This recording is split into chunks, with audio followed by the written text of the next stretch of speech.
Assalamualaikum, saya Muhammad Rafiq bin Mokhtar, nomor kad metrik BB23161060.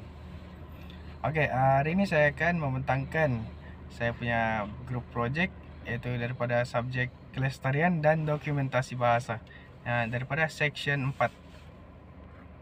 Oke, bagian pertama itu pengenalan. Oke, di sini kita dapat lihat masyarakat di Malaysia ni seperti bulat air kerana pebetung, bulat manusia kerana muafakat. Okey, muafakat ni dalam kalangan rakyat Malaysia sangat penting. Okey, contohnya rakyat Malaysia ni terdiri daripada pelbagai budaya, agama, kaum, seperti Melayu, Cina, India dan sebagainya. Okey, perkara ini perlulah dijaga kelestariannya agar negara Malaysia tidak akan dijajah semula, kerana penjajahan pada masa ini bukan sahaja dengan cara fizikal, tetapi juga dengan cara budaya daripada negara luar.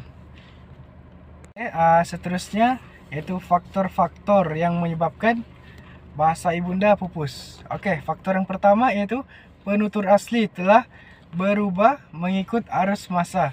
Okey, sebagai contoh, suku kaum Bajau juga telah kehilangan penutur kerana penutur telah berubah mengikut arus masa, iaitu seperti sedia maklum, iaitu semasa arus pemodenan. Okey, kini bahasa Malaysia lebih ringkas dan mudah difahami. Okey, kesannya berlaku kehilangan identiti seseorang yang berbangsa kaum Bajau. Okey, faktor seterusnya iaitu rakyat Malaysia pada masa kini lebih tertarik untuk menggunakan bahasa Malaysia kerana ianya sangat mudah dipahami. Okey, ramai rakyat di luar sana tidak mengetahui apabila kita berbicara mengenai orang Bajau ini sebenarnya terbahagi kepada dua kelompok. Okey, rakyat Malaysia juga memilih bahasa Malaysia untuk bagi memudahkan urusan jual beli dengan individu dalam bahasa Melayu yang sangat mudah difahami. Okey, rakyat yang berbahasa Bajau telah mendiami dua kawasan, iaitu di pantai barat dan di pantai timur bahagian Sabah. Okey, seterusnya iaitu usaha-usaha bagi mengelakkan bahasa ibunda daripada pupus. Okey, usaha yang pertama iaitu ibu bapa memainkan peranan penting dalam melestarikan bahasa ibunda. Bahasa awal bagi seseorang adalah bermula daripada rumah, iaitu ibu bapa yang terdiri daripada suatu suku kaum, iaitu khasnya seperti suku kaum Bajau. Ibu bapa perlulah menerapkan penggunaan bahasa ibunda kepada anak-anak agar bahasa ibunda dapat dijaga dan tidak pupus di telan zaman begitu sahaja. Okey, bahasa ibunda mestilah terus dipelihara nilainya walaupun ramai yang telah memilih untuk menggunakan bahasa Melayu. Usaha yang kedua iaitu generasi muda menjadi penggerak bagi mengatasi masalah kepupusan bahasa.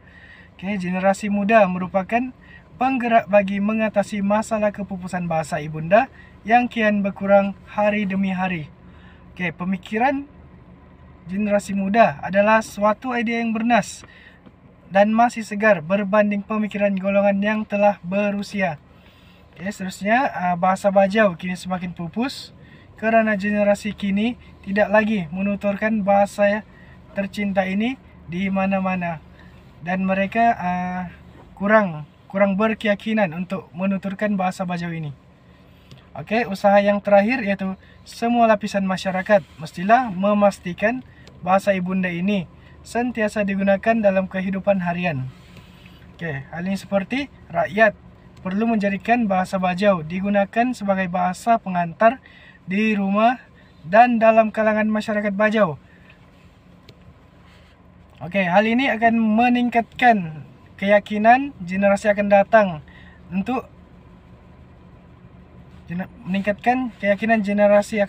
untuk berkomunikasi sesama kaum. Okey, seterusnya rakyat perlulah